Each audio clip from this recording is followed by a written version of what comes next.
it's the girl out there right here with you. It's me, Cindy. And this week I am here with Eliza Butler. Hi, Hello. how are you? I'm so good. How are you? I'm good. I am excited because I'm seeing you in a different way. Very different. Yes, I have been joining your Friday morning intuitive healing sessions for, I don't know, about 5 or 6 weeks now. Yes. So you've like seen into my soul. This is like different. We're actually talking like human beings Humans. today. So this is new. I know. I was saying I just feel like every week I'm like, oh, I feel like I know what's going to happen with her today. And today I feel like now it's like today you have to do work differently, and now you're going to do this, and this time it's all rainbow colors. And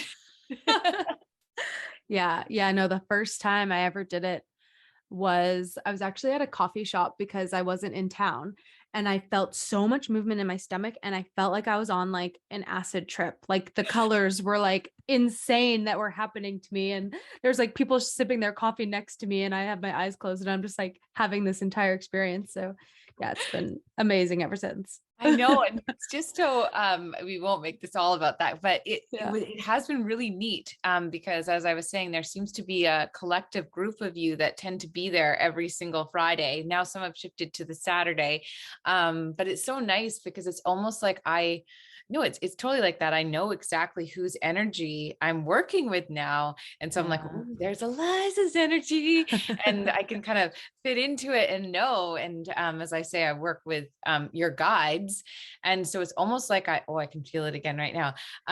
It's like I know that is so weird. And so it's almost like I know whose guide comes in now. And so even during the session, I kind of get like certain nudges while I'm there. My eyes are closed the whole time. I mean, if somebody was walking in during it, they'd be like, what is she doing? But I get like certain pulls and moves and things. And so it's Mm. so cool to be doing a group session like that, because watching how all of you move together and where I go, it's crazy. So Yeah. So this cool. morning I got this neat pull for you. And after that call, I was really like flying on cloud nine. And I was Yes, like, you messaged me right away. And I was like, oh, wow. Okay. Yes. and it Yeah. was all about your work and papers flying and resorting, restructuring. Mm. And I got this thing like, you need to share, share, share. And I was just like, you need to come on the podcast. You need to talk about what you're doing. So I was like, Yes. and then And then surprise, now, yeah, 6 hours later, here we are. I know. So it's so exciting. Yeah. So, and I just loved it. You were like, okay, I can do it today. And I was like, yep, we're doing it today then. Here we go. Yeah. I'm so So, grateful. I love it. So let's talk. That's a little intro to how we know each other. Yep. So Yep. now let's go right into you. Share Oh, whatever you man. share. Yes. Okay. Well, hmm. There's so many different avenues. I guess from a personal perspective, I have lived in Vancouver for 5 years. I moved here from San Francisco. I'm originally from Boston, born and raised in New England. And so being here the last 5 years, I'd say the transition to living here was pretty tough. Just like the subtle cultural shifts that are almost more like intense than like if they were big cultural shifts, if that makes sense. Like it's almost different. Like it would be different moving to a place like China or Japan because it's like you're expecting huge cultural differences. So you can kind of prepare yourself. But I don't think I necessarily prepared myself for the cultural differences between the States and Canada. So I think I just had like a tough wake up call of like, oh yeah, these are different countries. Right. Um, And, but yeah. and were you here because of a choice? Like, was it relationship or was it? Yes. So my now husband grew up here. And we had done long distance for like a year and a half. We had only spent the equivalent of 5 weeks, like 5 weeks total together in the same like Wow. space, if that makes sense, like living in the same place. And then we Yeah. did long distance. So it was a big leap of faith moving Yeah. here. And it was like, I was 25 and was like, okay, this is either going to work and be amazing and like the best thing ever, or it's not going to work. And that's okay. But like, I need to figure out if this is a real thing. And he needed to figure that out too. And he had a good job up here. So, and I had just finished school. So it was like a good time for me to move. And also like Vancouver is a very easy sell. I'm a very outdoorsy person and like love big hikes and skiing and all. This is a very easy sell for me. So, I moved up here and yeah, I was like, okay, I'm going to spend the first 6 months like on my own. I'm going to get my own apartment. I'm going to like, make Vancouver my own, which is just silly because of course he's sleeping over every night. Like I'm over at his place every night, like, whatever. Um, but then we moved in together like 5 or 6 months after I moved here, and we've lived in the same condo ever since, same apartment ever since, and we got married this past July. Um, So you survived and COVID. so yeah, we survived COVID. Yeah, we actually got Yeah. engaged before COVID. We did a whole COVID wedding postponement situation. Yeah. Yeah, all that. But we got married this summer and it's been amazing. And what was really interesting about what you shared this morning about the restructuring, like you said, like there's a theme of like restructuring your entire life. Mm-hmm. And that is so prevalent in both my professional life, which we can get into in a moment, but also my personal life. We're just like thinking about our kind of next moves and like where we want to settle and like all those kinds of questions. And so a lot is up in the air. So the fact that you sort of picked up on that this morning, I was like, oh, you're seeing right to my soul. I know it's a bit awkward how that happens and how I just tend to flirt it. Yeah, which is honestly the best. You just got to own it, right? Yeah. And so yeah, so okay, so you're here and now you're just trying to really figure it out the next step. Yeah. Wow. Yeah, next step.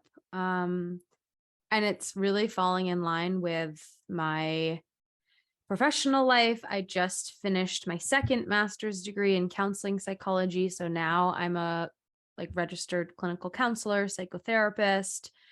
And my previous master's was in integrative health, which is much more sort of holistic and alternative healing kind of modalities, that sort of thing. And so this sort of restructuring that's happening right now is how can I blend the more modern day, sort of modern science medicine model of psychotherapy with a more holistic, I teach breath work, I teach meditation. How can I blend those worlds together to create a more holistic, integrative approach to mental health and to healing and to growth? And so that's kind of where I'm at professionally with the restructuring. It's like all aspects of life. I'm also in the middle of my Saturn return, so like I know that all of this is supposed to be happening, so I'm like trying to just lean in and let it happen, but yeah, it's a lot.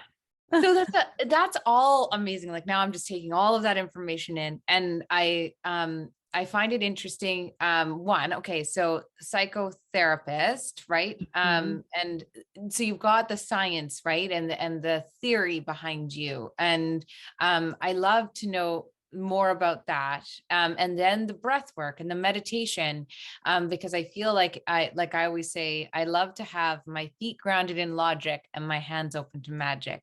It's the Yes. way I've felt for myself and for my practice is I always feel like there's those two spaces, right? We can't just be, well, I don't want to say we can't, but having our hands kind of floating up here is a bit challenging. So Mhm. having that base, that our feet grounded with something is so vital, right? Like our roots. So what are our roots 100%. in? So I feel like that's what you've done. So Yeah. what drove you, like, so what is, when you're saying, what was that, like your theory and then breath work? Yeah. So I went to school for integrative health, and that was around health coaching. So I was a health coach for a while, but I didn't love it. It wasn't my calling.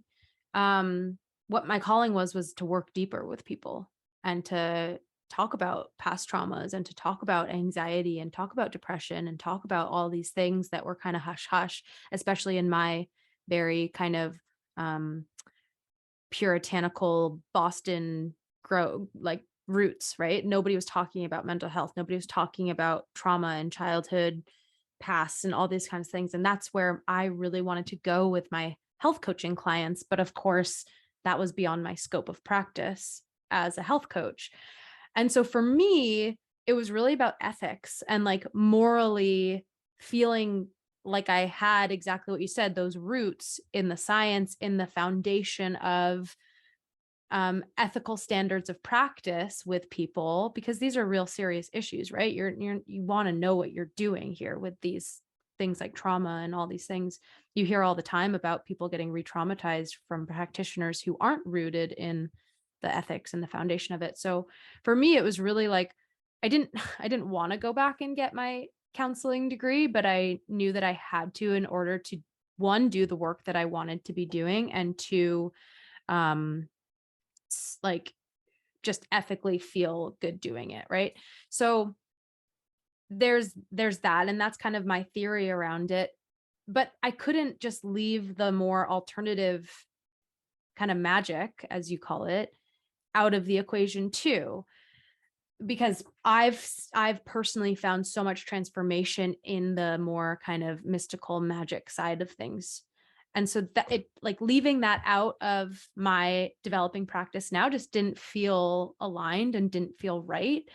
And I've been so fortunate to have supervisors, one in particular who really has encouraged me to create my own identity um, in like a psychotherapeutic practice. So, I'll bring in breath work to clients. The other day I like danced. I danced, not like we didn't dance together, but I put on a music and I just invited the client to like dance and shake it out and like move their body in a way that felt good and natural and kind of weird, and get out it, it's like whole get out of your head into your body kind of thing. And my supervisor really encourages that. And I think that's given me the real freedom and um, I guess, confidence to blend both worlds in a way that feels ethically sound, rooted in the foundation of theory and all of these things, somatic experiencing, somatic healing, all of these things, while also bringing in my intuition and bringing in my personality to it all and my passions and all of that, because really at the end of the day, psychotherapy is about the relationship between the client and the practitioner. Yes. And so if you can really meet one-on-one in a real human way, that's going to be way more effective than any like super science-based CBT kind of intervention type work, So that's my theory. That's my kind of road that I'm on now, which has felt really good and really exciting to see it all develop and just unfold naturally. That's fantastic. And so what can you explain a little bit about the somatic, what that looks like for people that have never heard of it, and then how that's going with because you're doing coursework now too, right? Yeah, yeah. So I have a few different offerings. One, the sort of biggest, my signature offering is called Reconnect, and it's a 12-week program. And I'm really trying to, again, blend both worlds of one-on-one kind of more therapeutic practices with breath work and with education from both a science standpoint, but also kind of a more mystical, like, you know, uh, introspective and contemplative practices. So in terms of somatic experiencing is a very specific sort of theory around trauma healing, but it's all based in the nervous system. Everything is based in the nervous system at the end of the day in terms of our mental health and a lot of different other things and physical health. And especially when it comes to kind of chronic diseases and chronic illnesses and that sort of thing. So the idea is that our nervous system, our autonomic nervous system, is this entity that learns to react and respond to situations based on past experiences. And when it comes to trauma, those past experiences get stuck in our body because we're not able to complete the full trauma response. We're not able to complete the full activation of the nervous system and then deactivation. So oftentimes people who are feeling super anxious, they're in their fight or flight state 95% of the time. People who are more on the depressive side of things, they're more like dissociated. They're more in their dorsal vagal complex, which doesn't really matter.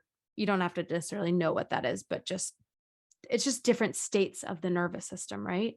And so the idea is to support people from a somatic therapeutic perspective, to support people in creating a more flexible nervous system so that they're able to move from fight or flight to immobilization when they want to and need to more flow, where they can experience more connection and openness and easefulness in their life, and they can engage.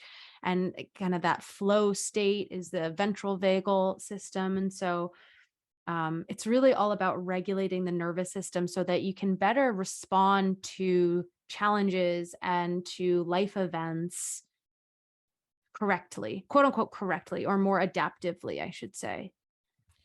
And do you do that? It's so interesting when you hear about different types of therapies, right? Because it seems that they're all also slightly always interwoven, right? Like this one sounds like Totally. this one sounds like this one. Yeah, it's interesting. And so do you do that do you do it through talking with clients, understanding, going back into inner child work? Is that a way to connect them back to the event? All of the above. Oh, Yeah, all of the above. So I like to think of it as like foundation. The foundation of my practice is polyvagal, yeah. somatic kind of nervous system regulation, because we're not going to be able to heal if our nervous system is all over the place and super dysregulated. Okay. So we need to get to a place of regulation in the nervous system to even begin to think logically about past situations, or to get even into kind of inner child stuff and all of that. So the first kind of thing that I'm thinking about is how regulated or dysregulated is this person when it comes to the thing that they're talking about or want to heal or grow from, right? And then from that point, okay, breath is one of the most powerful, most abundant tools to regulate our nervous systems. It's also for free. So how amazing is that this thing that we do naturally, normally throughout the day, when we're not thinking about it, is also this incredible tool to heal our nervous. Like, I've said that maybe a million times by now, but it never ceases to amaze me just how incredible the breath is and how powerful it can be. So that's the breath work part that I just love. And I love kind of blowing people's minds with with the breath. It's so fascinating. I remember, I might sound, I'm not going to call myself stupid, but I remember going on a date with a breathwork man a while ago, like a few years ago. And he was like, what are the things that we need to survive? What are the main things we need to survive? And I was like, well, water, shelter, food, we need this, da, da, da. And right. And then he's like, breath. And I was like, oh yeah, of course.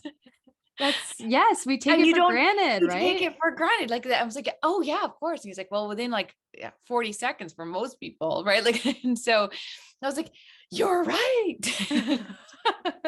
Yes. And it's literally right there. Yes. Yeah. It literally all begins and ends with the breath. Like literally. And thinking about it again from a nervous system perspective is, when you're super scared or when you're super tense or stressed, people tend to hold their breath, and you can literally see it in their body, right? It's like this tensing up, shoulders come to the ears, and it's like they're typing away, trying to answer emails as quickly as possible, and they're not breathing, and they're not breathing, and they're not breathing. And it's like so tense. I don't know if you do videos on this, but Yes. people can see me do Yes. that. No, we're on YouTube. You're going to show. Okay, great. I maybe should have asked that before we started I love recording. it. But then it's like, okay. And then finally, after a long day or a long week, they have time to relax. Shoulders come down. But then it's almost like they go in the opposite direction, because they were at 10 all week long. And then all of a sudden they're at 0. And so many people, sleep all weekend long, or they don't have the energy to do much other than their laundry and meal prepping for the week ahead. And then you get in this cycle of being super, super high, and then crashing at the end of a long day, or crashing at the end of a long week. Right. And so it's like, can we somehow figure out how to work or live in between, if the nervous system is a 0 and a 10, between a 0 and a 10, can we learn how to live it between like a 3 and a 7? What would that look like? And how can we be more flexible so that we're not super high and then super low and then super high and then super low, and it's just more kind of flowy? I agree. Yeah. I like even hearing you say that. Like, I have been doing some breath work. I've done a breath work course, just the beginning, and just learning about the whiskey, coffee, and ocean breath, right? And understanding just that simplifies it for me. Like, okay, you know what? To have that in the morning, a coffee breath for people, just alerting you like that, like, okay, that's a different type of breath than an ocean style breath, which is middle of the day. And whiskey for me at night, meaning like just to whiskey for me to sleep. So realizing that simple tool for me in the nighttime, for anyone who needs to, has trouble sleeping, it's like, oh, wait a minute. I don't need, I mean, not to judge people when they need things to sleep, but I have realized I don't actually need to get up. I can just lay here. I can just support myself. I can use that tool, right? Like, I think we don't even realize now that you can just sit here and go, wait, this style of breath is different than that style of breath. And wow, that can bring me back. And I don't know, I'm curious if for you, like, I mean, I'm sure those are only 3 types of simple breaths that I've just learned. And even that was really a lot for me to realize, whoa, this versus this versus this, like, I'm now showing you, I'm like, that is a lot. But realizing how that can bring, for people who aren't watching, like, I was moving my hand from one nostril to the other, but realizing how that can regulate you. I'm sure, like, for you, there's so much more we can do. I was captivated with that. So I'd be curious for you, like, so is that something that you do, like, long-term with them, to go deeper within then? Okay. So what I'm hearing you say is sort of like the difference between upregulation and downregulation. Yes, sorry. So Yes. no, it's amazing. So there's breathing and breathwork techniques that are upregulating, mean they're a bit more activating. And we do that for people who, well, I'll go into that in a second. And then there's down regulating, which is what people are more sort of used to. It's the long, slow exhale. It's the yogic breathing, some of the yogic breathing. It's the, the ujjayi breath, the ocean breath, that sort of thing. That's all sort of down regulating to calm the nervous system and to get you back into the parasympathetic, which is that rest and digest part of the nervous system. I use it all in my practice. To go deeper, I utilize something called the conscious connected breath, and I lead conscious connected journeys. So in my 12-week program, we do group breathwork journeys together. There's 7 breathwork journeys, and that's doing a very specific up-regulating breath for anywhere between 30 and 60 minutes. And as your face shows, the face of shock, it can get really intense. And the intention behind those breathwork journeys is to support the energetic release of emotion and to fully express any hidden emotions or any sort of emotions that you've been kind of pushing down. When you're breathing fully and deeply in that intense way for that long, it's it's bubbling all those emotions to the surface.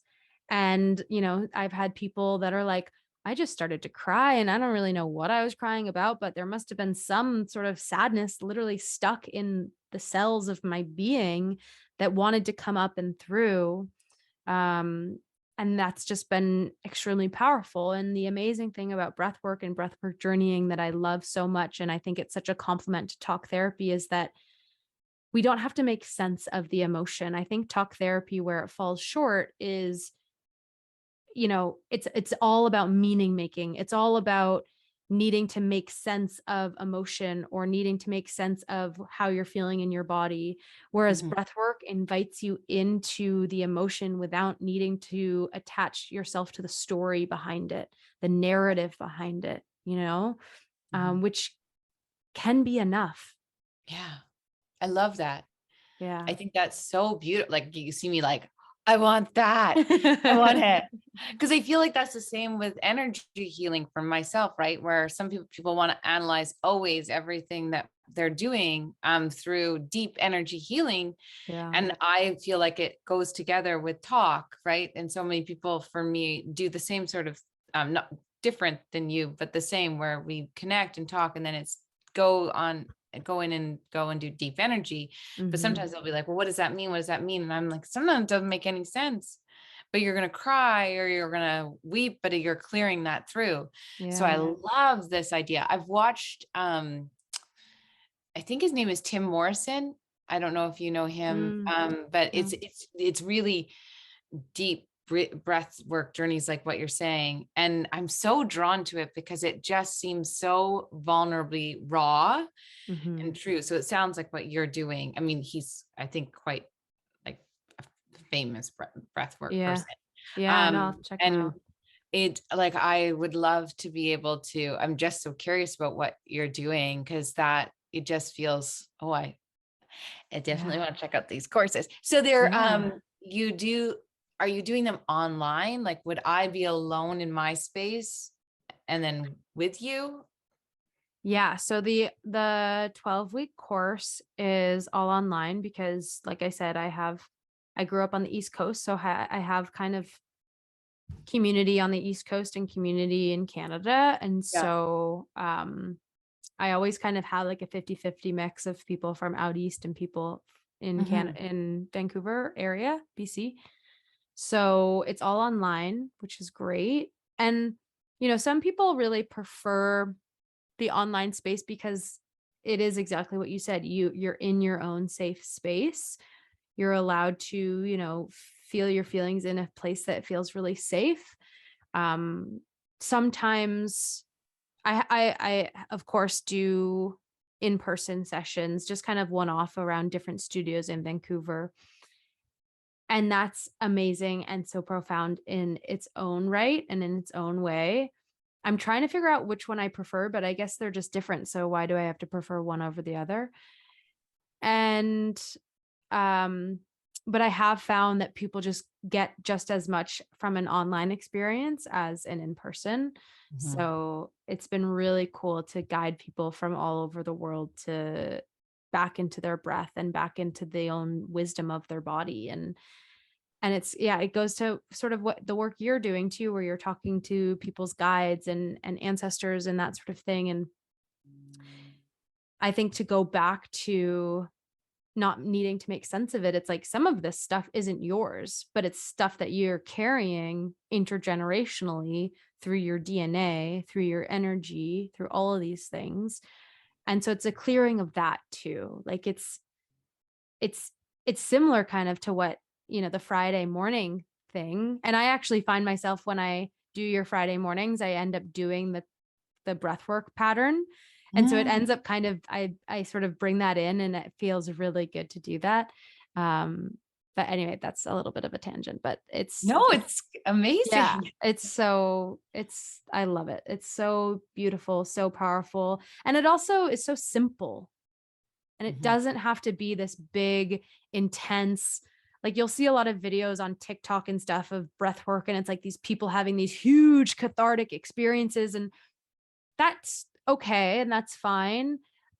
From again, a nervous system perspective, I'm like, is that re-traumatizing? And so I'm really aware of, again, the nervous system regulation piece of it. So I don't necessarily encourage people to do huge cathartic like releases if they're not ready for that. Mhm. Um, but yeah, so I love it. I love it. I love it. I love it. And I agree with you 100% on all of that, that we don't, it's simple. We sometimes need things to be these big things, and they Yeah. can be great, but like simple, Yeah. I simple think is so beautiful. I agree. I think these problems that we find ourselves in are so complex, like the way that we got there is so complex, the way that we got to our place of high anxiety or burnout or depression or PTSD or any of these kind of mental and physical disorders or illnesses or whatever you want to call them. It's a really complicated journey to get there. And so Mhm. we think that the solution also has to be complicated.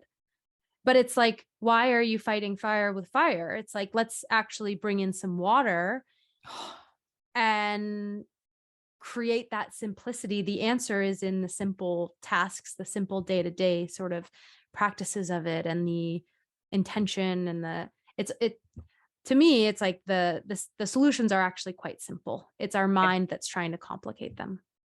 Yes, I love it's beautiful. Yes, I 100% agree. Yeah. And that sometimes is very, very hard for us because, well, one, right? We've read theory, we've done theory, we know that it should be complicated. Yeah. Yeah. And so sometimes when it's, what do you mean I need to just breathe?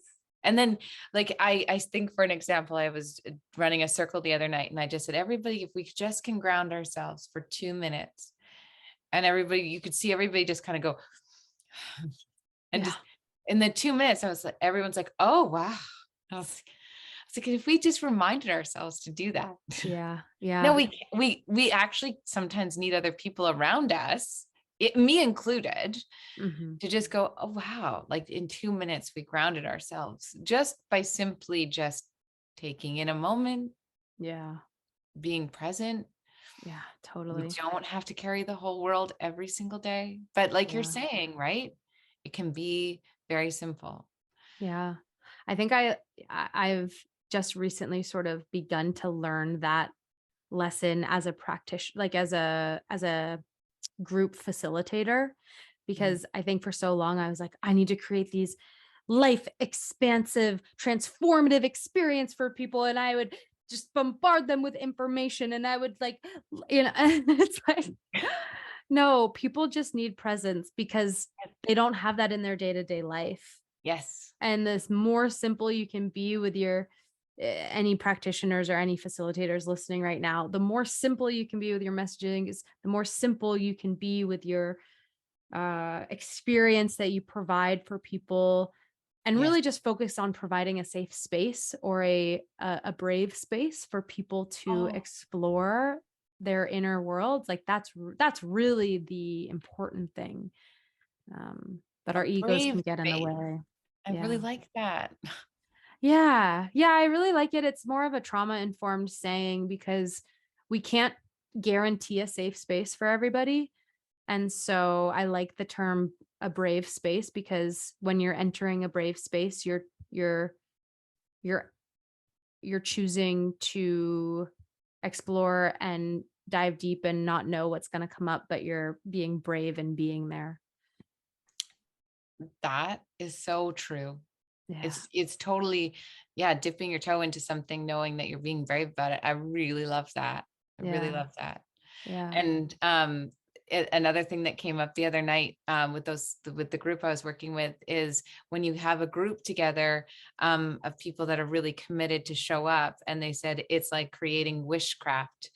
And then somebody said witchcraft, and they said, no, it's wishcraft, because you're intentionally putting your wishes together. And Mm. I was like, well, that's beautiful, right? Like, because you're coming together, and your wish may be different than somebody else's, but you're showing up, and you're putting Yeah. in the wish for yourself. And if you do that and showing up and being there, somebody else can show up with their wish too. I love that. And Mhm. yeah, I love the visual of like a craft. Like I'm thinking like weaving like a basket, almost like all Yes, these wishes just right. They're intertwined all together. together. And that's beautiful. I love that. I know. Yeah. I'm Oh, gonna use that I wishcraft. know, right? Look at us. We're just all like, ooh, what are we? We just threw it all up, and then look at us. I love So I that. am very aware of the fact that we have already been talking for a really long time. I feel like I could talk to you forever, and I I have all these know. ideas. I know that I am definitely going to be coming from my first brave breath journey with you. Yay. But where can people find you? Yes. Thank you. This has been so, so fun. I know. I like it. We're going to definitely be doing this It turns out again. we do well when we talk in I human know. form. I know. Yes. So people can find me on Instagram. It's at elizab.well. Okay. Just the letter Be B. well. Yeah, elizab.well. And then my website is elizabwell.com. And so you Perfect. can get all that information there. Perfect. And Yeah. I always like to ask these questions. So the first Yeah. question would be, if people were just beginning and just curious, and they just were like tapping in for the first time, what would be one piece of advice or suggestion you would give to somebody if they were just beginning their breath journey, Mm-hmm. meditation journey? Mm-hmm. Oh, I think just stay curious, Mhm. stay open to the present moment, stay curious to what's arising in the present moment, and tap into that like childlike playfulness and curiosity, um, and get rid of any expectations. Ah, I like it. I love it. Yeah. And what is your favorite cup of bliss? My cup of bliss. Mhm. Oh my gosh. I love cuddling with my dog. Oh, what kind Is of that what dog? you mean? You know, it's so interesting. Half people say that, like that kind of cup of bliss, and other people it's their drink. Okay. Well, okay, then I have two answers. Okay. My actual cup is cacao, ceremonial grade cacao. What is that? Oh my gosh. So cacao originates from Central and South America. It's grown there mostly. And so ceremonial grade cacao is just a specific way of making it. And it's a more sort of concentrated amount of cacao. So you can get these kind of chocolate blocks, like these, it's 100% kind of cocoa from the cocoa bean. So it's very Yeah. bitter.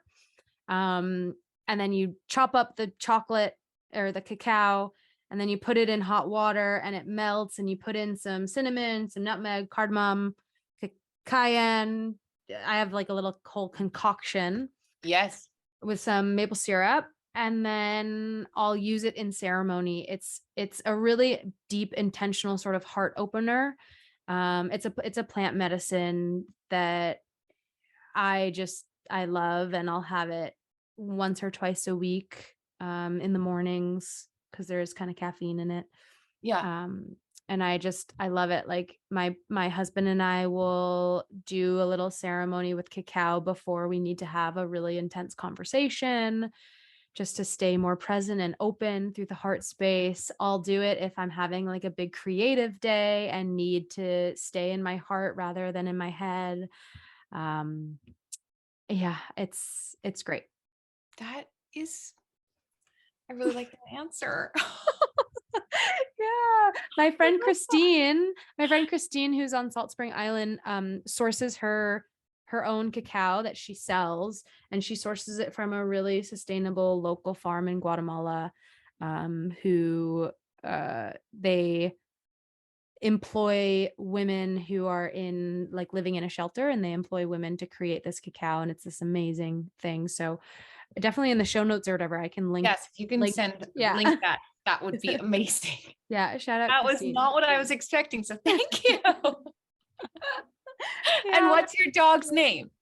Yes. And then my other cup of bliss, her name is Luna. She's a 3-year-old French bulldog, Oh, and she's the best. She's the best cuddler. oh, see, I love them both. It's perfect. Oh, Yeah.